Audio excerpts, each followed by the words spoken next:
أعوذ بالله من الشيطان الرجيم. بسم الله الرحمن الرحيم. طه ما أنزلنا عليك القرآن لتشقى إلا تذكرة لمن يخشى تنزيلا ممن خلق الأرض والسماوات العلى الرحمن على العرش استوى له ما في السماوات وما في الأرض وما بينهما وما تحت الثرى وإن تجهر بالقول فإنه يعلم السر وأخفى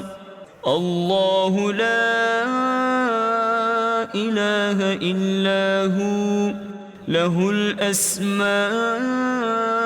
الحسنى. وهل أتاك حديث موسى إذ رأى نارا فقال لأهلهم كثوا إني آنست نارا لعلي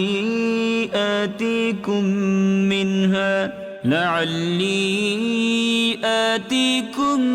منها بقبس أو أجد على النار هدى فلما أتاها نودي يا موسى إني أنا ربك فاخلع عليك إنك بالوادي المقدس طوى وأنا اخترتك فاستمع لما يوحى إنني أنا الله لا إله إلا أنا فاعبدني وأقم الصلاة لذكري إنني أنا الله لا إله إلا أنا فاعبدني وأقم الصلاة لذكري إن الساعة آتية أكاد أخفيها لتجزى كل نفس بما تسعى فلا يصدنك عنها من لا يؤمن بها واتبع هواه فتردى وما تلك بيمينك يا موسى قال هي عصاي أتوكأ عليها وأهش بها على غنمي ولي فيها مآرب أخرى قال ألقها يا موسى فألقاها فإذا هي حية تسعى قال خذها ولا تخف سنعيدها سيرتها الأولى واضمم يدك إلى جناحك تخرج بيضاء من غير سوء آية أخرى لنريك من آياتنا الكبرى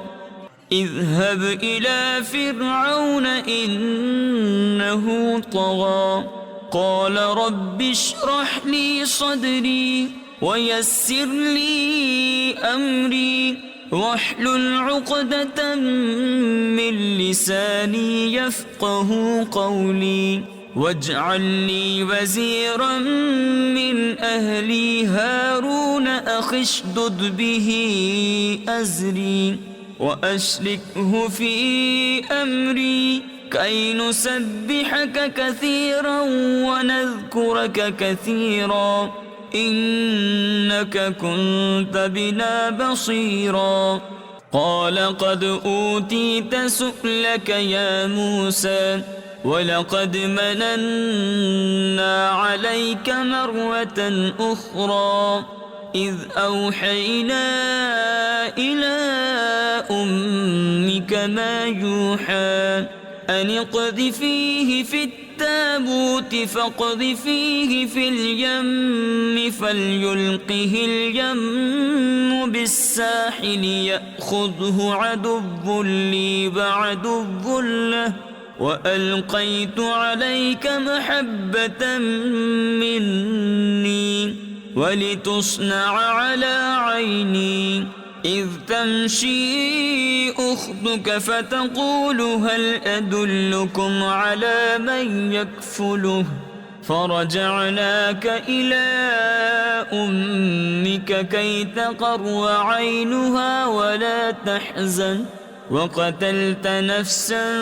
فنجيناك من الغم وفتناك فتونا فلبثت سنين في أهل مدين ثم جئت على قدر يا موسى واصطنعتك لنفسي اذهب أنت وأخوك بآياتي ولا تنيا في ذكري اذهبا إلى فرعون إنه طغى فقولا له قولا لينا لعله يتذكر أو يخشى قال ربنا إننا نخاف أن يفرط علينا أو أن يطغى قال لا تخافا إنني معكما أسمع وأرى فأتياه فقولا إنا رسولا ربك فأرسل معنا بني إسرائيل ولا تعذبهم قد جئناك بآية من ربك والسلام على من اتبع الهدى إنا قد أوحي إلينا أن العذاب على من كذب وتولى قال فمن ربكما يا موسى قال ربنا الذي أعطى كل شيء خلقه ثم هدى قال فما بال القرون الأولى قال علمها عند ربي في كتاب لا يضل ربي ولا ينسى الذي جعل لكم الأرض مهدا وسلك لكم فيها سبلا وأنزل من السماء ماء فأخرجنا به أزواجا من نبات شتى كلوا وارعوا أنعامكم إن في ذلك لآيات لأولي النهى منها خلقناكم وفيها نعيدكم ومنها نخرجكم تارة أخرى ولقد أريناه آياتنا كلها فكذب وأبى قال أجئتنا لتخرجنا من أرضنا بسحرك يا موسى فلنأتينك بسحر مثله فاجعل بيننا وبينك موعدا لا نخلفه نحن ولا أنت مكانا سوى قال موعدكم يوم الزينة وأن يحشر الناس ضحى فتولى فرعون فجمع كيده ثم أتى قال لهم موسى ويلكم لا تفتروا على الله كذبا فيسحتكم بعذاب وقد خاب من افترى فتنازعوا أمرهم بينهم وأسروا النجوى قالوا إن هذان لساحران يريدان أن يخرجاكم من أرضكم بسحرهما ويذهبا بطريقتكم المثلى فأجمعوا كيدكم ثم أتوا صفا وقد أفلح اليوم من استعلى قالوا يا موسى إما أن تلقي وإما أن نكون أول من ألقى قال بل ألقوا فإذا حبالهم وعصيهم يخيل إليه من سحرهم أنها تسعى فأوجس في نفسه خيفة موسى قلنا لا تخف إنك أنت الأعلى وألق ما في يمينك تلقف ما صنعوا إنما صنعوا كيد ساحر ولا يفلح الساحر حيث أتى فألقي السحرة سجدا قالوا آمنا برب هارون وموسى قال آمنتم له قبل أن آذن لكم إنه لكبيركم الذي علمكم السحر فلأقطعن أيديكم وأرجلكم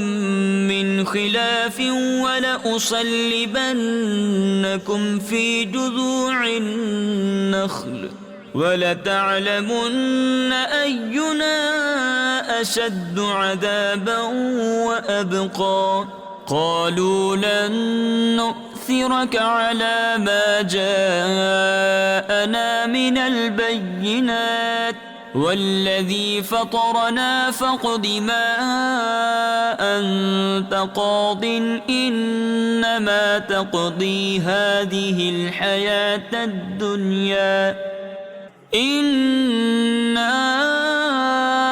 آمنا بربنا ليغفر لنا خطايانا وما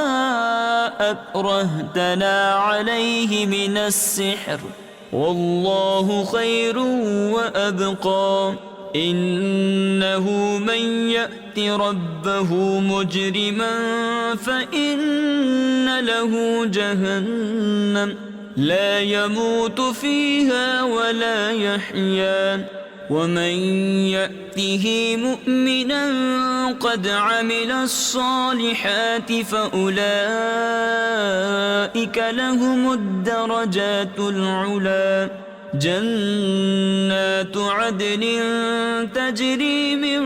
تحتها الأنهار خالدين فيها وذلك جزاء من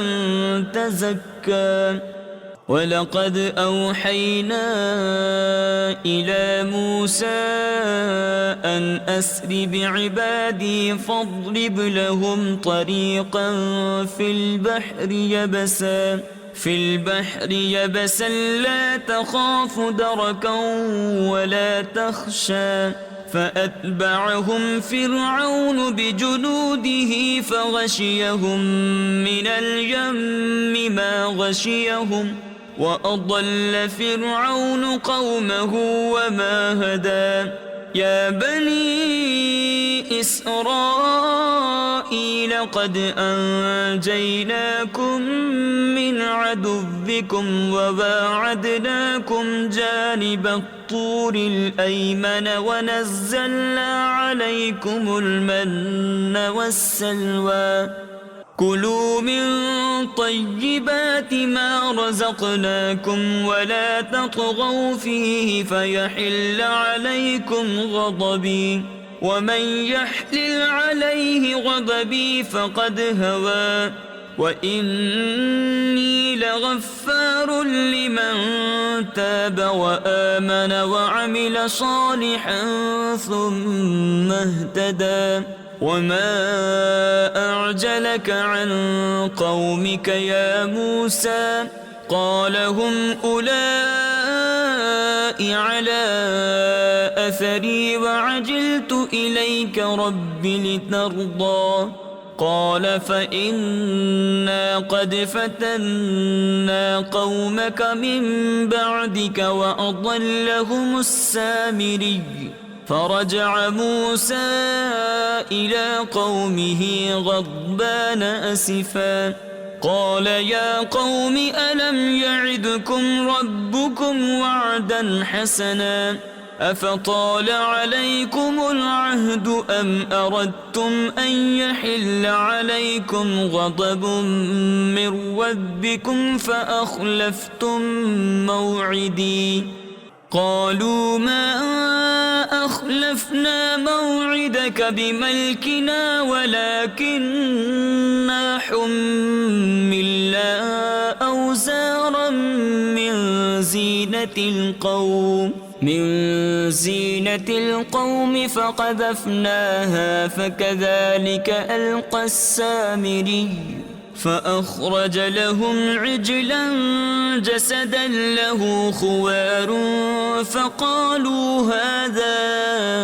إلهكم وإله موسى فنسي أفلا يرون ألا يرجع إليهم قولا ولا يملك لهم ضرا ولا نفعا ولقد قال لهم هارون من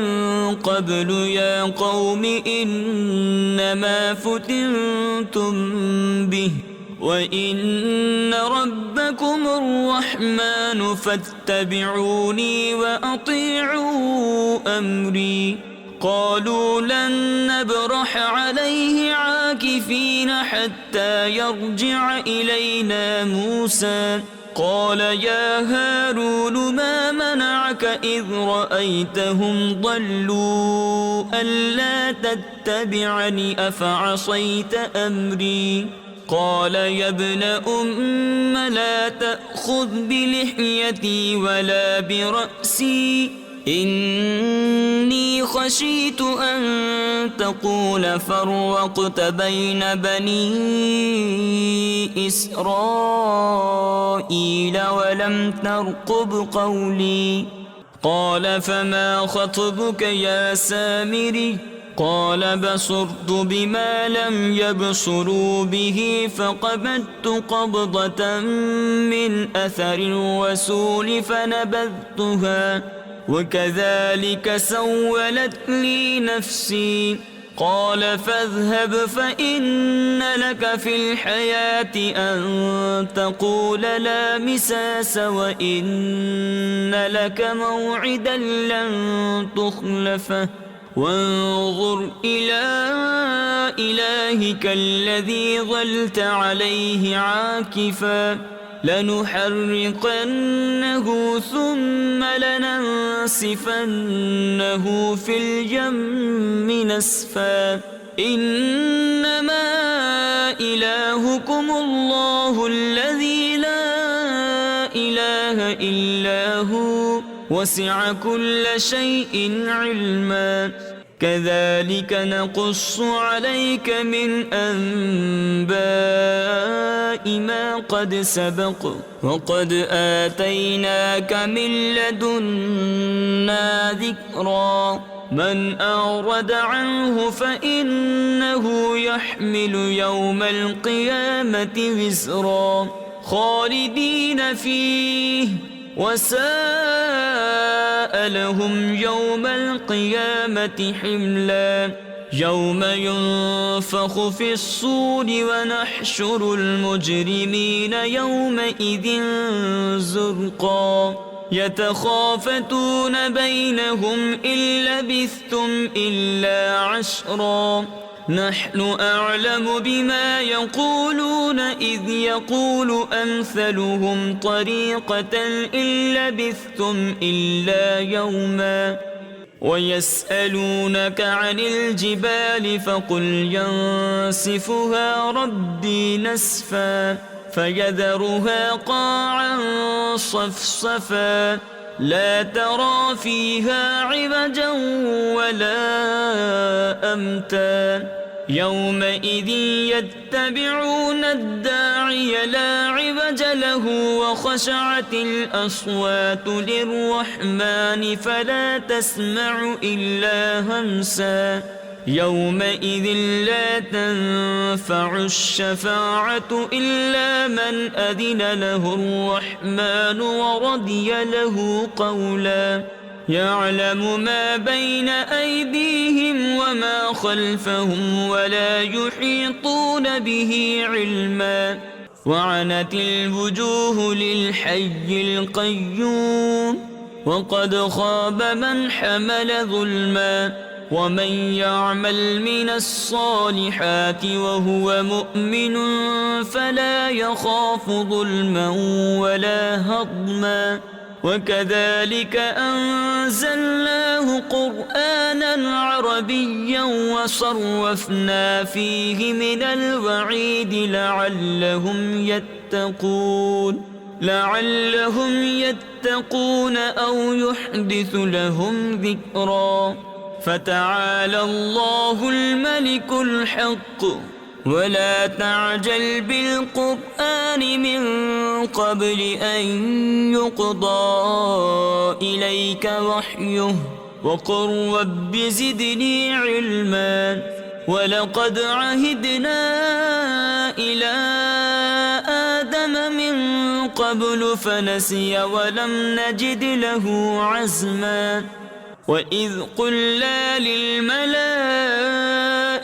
اسجدوا لآدم فسجدوا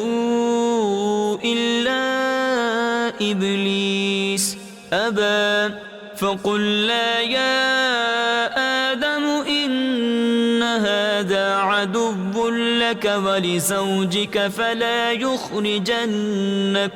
من الجنة فتشقى إن لك ألا تجوع فيها ولا تعرى وأنك لا تظمأ فيها ولا تضحى فوسوس إليه الشيطان قال يا آدم هل أدلك على شجرة الخلد وملك لا يبلى فأكلا منها فبدت لهما سوآتهما وطفقا يخصفان عليهما من ورق الجنة وعصى آدم ربه فغوى ثم اجتباه ربه فتاب عليه وهدى قال اهبطا منها جميعا بعضكم لبعض عدو فإما يأتينكم مني هدى فمن اتبع هداي فلا يضل ولا يشقى ومن أعرض عن ذكري فإن له معيشة ضنكا ونحشره يوم القيامة أعمى قال رب لم حشرتني أعمى وقد كنت بصيرا قال كذلك أتتك آياتنا فنسيتها وكذلك اليوم تنسى وكذلك نجزي من أسرف ولم يؤمن بآيات ربه